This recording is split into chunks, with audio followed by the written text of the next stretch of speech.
Airline food has been the butt of jokes for a long time.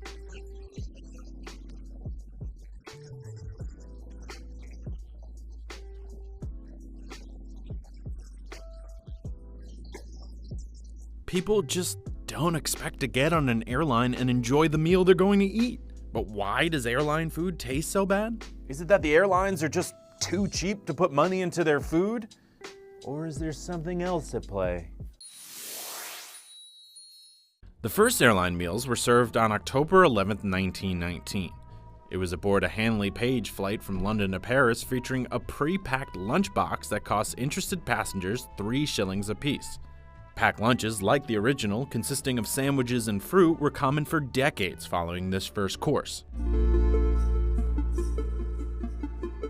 United Airlines stepped up the in-flight service in 1936 when they installed the first onboard kitchens, making hot meals in the air a possibility.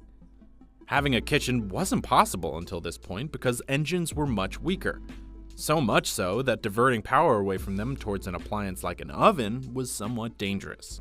Back then, meals were things like egg salad, crab meat cocktails, lobster, and sherbet. It also wasn't uncommon for planes to land where meals could be served at picnic tables. There were other reasons for needing to land, like the need to refuel, but what's the rush? Everyone on board is rich. Take your time. With kitchens, airlines could now serve hot and fresh meat that was prepared on board. On top of that, frozen meals, ones that were prepared earlier and then heated up in the sky, also took off and dominated the 40s.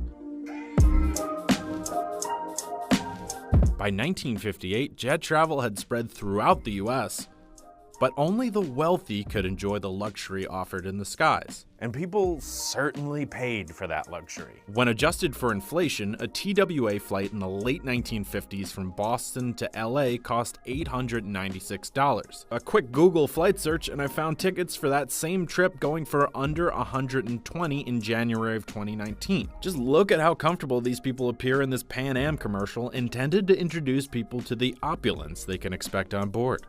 This is the atmosphere on a Jet Clipper flight. Delicious food adds to the enjoyment.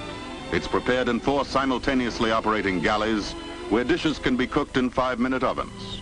During the late 50s, the 60s, and early 70s, passengers could expect to see items like lobster, caviar, ham, Cornish game hens, things along those lines. Sometimes meals were several courses and would last as long as 2 hours. In 1978, President Jimmy Carter signed the Airline Deregulation Act. The law altered the course of the entire airline industry, pun intended.